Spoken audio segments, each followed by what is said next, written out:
ನನಗೆ ಪೂರ್ಣಾವಧಿಯ ಸಿಎಂ ಆಗುವಂತಹ ವಿಶ್ವಾಸ ಇದೆ. ಆದರೆ ಎಲ್ಲವೂ ಕೂಡ ಹೈಕಮಾಂಡ್ ತೀರ್ಮಾನ. ಹೇಗಂತ ಮೈಸೂರಿನಲ್ಲಿ ಸಿಎಂ ಸಿದ್ದರಾಮಯ್ಯ ಅವರು ಮಾತನಾಡಿದರು.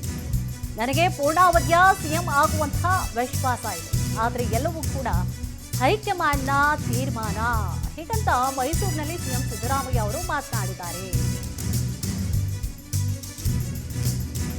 ದೇವರಾಜ ಅರಸು ಅವರ ದಾಖಲೆಯನ್ನು ಮುರಿದಿದ್ದಾರೆ ಸಿಎಂ ಸಿದ್ದರಾಮಯ್ಯ ಅವರು. ಈ ಒಂದು ವಿಚಾರ ಸಂಬಂಧವಾಗಿ ಮೈಸೂರಿನಲ್ಲಿ ಸಿಎಂ ಸಿದ್ದರಾಮಯ್ಯ ಅವರು ಪ್ರತಿಕ್ರಿಯೆಯನ್ನ ಕೊಟ್ಟರು. ದೇವರಾಜ ಅರಸು ಅವರ ದಾಖಲೆ ಮುರಿದಂತಹ ವಿಚಾರ ಸಂಬಂಧವಾಗಿ ರಿಯಾಕ್ಷನ್ ನೀಡಿದ್ರು ಸಿಎಂ. ನನಗೆ ದಾಖಲೆಯನ್ನ ಮುರಿಬೇಕು ಅಂತೇನಿಲ್ಲ, ಇದೊಂದು ಕಾಕತಾಳ್ಯ ಅಷ್ಟೇ. ದೇವರಾಜ ಅರಸು ಅವರ ಕಾಲಘಟ್ಟವೇ ಬೇರೆ, ನನ್ನ ಕಾಲಘಟ್ಟ ಬೇರೆ. ಹೀಗಂತ ಸಿದ್ದರಾಮಯ್ಯ ಅವರು ಪ್ರತಿಕ್ರಿಯೆ ಕೊಟ್ಟರು ಮೈಸೂರಿನಲ್ಲಿ. ಜನರ ಆಶೀರ್ವಾದದಿಂದ ಸುದೀರ್ಘವಾಗಿ ಸಿಎಂ ಆಗಿದ್ದೇನೆ. ಎಲ್ಲವೂ ನಮ್ಮ ಜನರ ಆಶೀರ್ವಾದ ಅಷ್ಟೇ. ಹೀಗಂತ ಮೈಸೂರಿನಲ್ಲಿ ಸಿಎಂ ಸಿದ್ದರಾಮಯ್ಯ ಅವರು ಪ್ರತಿಕ್ರಿಯೆ ನೀಡಿದ್ದಾರೆ. ಎಲ್ಲವೂ ಕೂಡ ನಮ್ಮ ಜನರ ಆಶೀರ್ವಾದ ಅಷ್ಟೇ. ನಾನೇನು ಬ್ರೇಕ್ ಮಾಡಬೇಕು ಅಂತಲ್ಲ, ಎಲ್ಲ ಜನರ ಆಶೀರ್ವಾದ ಅಷ್ಟೇ. ಅವಕಾಶ ಸಿಕ್ಕಿದೆ, ನನಗೆ ಸಮ ಮಾಡ್ತಕ್ಕಂಥ ಅವಕಾಶ. ನಾಳೆ ಆದರೆ ಅದು ಬ್ರೇಕ್ ಆಗುತ್ತೆ, ಗೊತ್ತಿಲ್ಲ ನನಗೆ. ನಾಳೆ ಬ್ರೇಕ್ ಆಗುತ್ತೆ. ಹೈಕಮಾಂಡ್ ಅವರು ಯಾವಾಗ ತೀರ್ಮಾನ ಮಾಡ್ತಾರೆ ಅಂತ ಗೊತ್ತಿಲ್ಲ.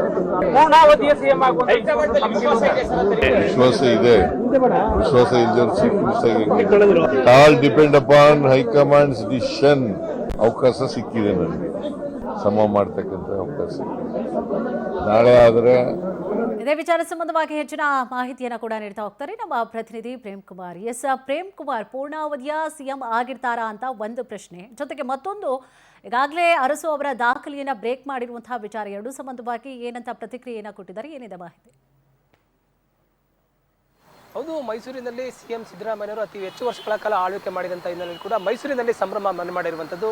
ಅವರ ತವರು ತುರ್ಜಿಯಾದಂಥ ಮೈಸೂರಿನಲ್ಲಿ ಎಲ್ಲ ಸರ್ಕಲ್ಗಳಾಗಿರ್ಬೋದು, ಮತ್ತು ಅವರ ಮನೆ ಮುಂದೆ ಆಗಿರ್ಬೋದು, ಸಿಹಿ ತಿಂಡಿಗಳಾಗಿರ್ಬೋದು, ಮತ್ತು ನಾಟಿ ಕೋಳಿ ಫಲವನ್ನು ಹಂಚುವುದರ ಮುಖಾಂತರವಾಗಿ ಸಂಭ್ರಮ ಮನೆ ಮಾಡಿರುವಂಥದ್ದು. ಈ ಹಿನ್ನೆಲೆಯಲ್ಲಿ ಸಿದ್ದರಾಮಯ್ಯನವರು ಇಲ್ಲೇ ಮೈಸೂರಿನಲ್ಲೇ ಬಿಟ್ಟುಬಿಟ್ಟಿರುವಂಥದ್ದು. ಹಲವು ಕಾರ್ಯಕ್ರಮಗಳಲ್ಲಿ ಭಾಗಿಯಾಗಿ ಇಂದು ಕೂಡ ಸಿದ್ದರಾಮಯ್ಯನವರು ಇಲ್ಲೇ ಉಳ್ಕೊಳ್ತಾರೆ. ಅವರ ಅಭಿಮಾನಿಗಳ ಸಂಭ್ರಮ ಮುಗಿಲು ಮುಟ್ಟಿರುವಂಥದ್ದು. ಏನು ದೇವರಾಜು ಅರಸು ಅವರ ಒಂದು ದಾಖಲೆಯನ್ನು ಬ್ರೇಕ್ ಮಾಡಿದಂಥ ಹಿನ್ನೆಲೆಯಲ್ಲಿ ಕೂಡ ಸಿಎಂ ಸಿದ್ದರಾಮಯ್ಯನವರು ಕೂಡ ಹರ್ಷವನ್ನು ವ್ಯಕ್ತಪಡಿಸಿರುವಂಥದ್ದು. ನಾನು ಈ ದಾಖಲೆಗಳನ್ನು ಮುರಿತೀನಿ ಅಂತ ಅಂದ್ಕೊಂಡಿರಲಿಲ್ಲ, ನಾನು ಕೇವಲ MLC ಆಗಿ ಆಗಬೇಕು ಅಂತೇಳಿ ರಾಜಕಾರಣಕ್ಕೆ ಬಂದವನು. ಆದರೆ DCM ಆಗಿ ಈಗ ಮುಖ್ಯಮಂತ್ರಿಗಳಾಗಿ ಅಧಿಕಾರವನ್ನು ಸ್ವೀಕಾರ ಮಾಡಿದ್ದೇನೆ. ನಂತರ ನಾನು ಇನ್ನೂ ಕೂಡ ಮುಂದಿನ ವರ್ಷಗಳು ಕೂಡ ನಾನು ಮುಖ್ಯಮಂತ್ರಿಯಾಗಿ ಇರ್ತೀನಿ ಎಂಬ ವಿಶ್ವಾಸವನ್ನು ವ್ಯಕ್ತಪಡಿಸುವುದರ ಜೊತೆಗೆ ಮುಂದಿನ ದಿನಗಳಲ್ಲಿ ಕೂಡ ಸಾಕಷ್ಟು ಜನರ ಅಭಿವೃದ್ಧಿ ಕೆಲಸಗಳನ್ನ ಮಾಡಬೇಕು ಎಂಬ ವಿಶ್ವಾಸವನ್ನು ವ್ಯಕ್ತಪಡಿಸಿರುವಂಥದ್ದು. ನಾನು ದೇವರಾಜು ಅರಸು ಅವರ ಒಂದು ರೆಕಾರ್ಡನ್ನು ಬ್ರೇಕ್ ಮಾಡ್ತೀವಿ ಅಂತ ಅಂದ್ಕೊಂಡಿರಲಿಲ್ಲ. ನಾನು ಕೇವಲ ರಾಜಕಾರಣಕ್ಕೆ ಬಂದವನು. ಜನರ ವಿಶ್ವಾಸದಿಂದ, ಜನರ ಅಭಿಮಾನದಿಂದ ನಾನು ಈ ಸ್ಥಾನಕ್ಕೆ ಬಂದಿದ್ದೇನೆ. ದೇವರಾಜು ಅರಸು ಅವರ ಒಂದು ದಾಖಲೆಯನ್ನು ಮುರಿದಿದ್ದೇನೆ. ಇನ್ನೂ ಕೂಡ ನಾನು ಮುಖ್ಯಮಂತ್ರಿಯಾಗಿ ಇರ್ತೀನಿ ಅಂತ ಹೇಳಿ ಅವರು ಸಿಎಂ ಸಿದ್ದರಾಮಯ್ಯನವರು ಒಂದು ಹೇಳಿಕೆಯನ್ನು ನೀಡಿರುವಂಥದ್ದು. ಉಸ್ಮಾ, ತಮ್ಮೆಲ್ಲ ಡೀಟೇಲ್ಸ್ಗಾಗಿ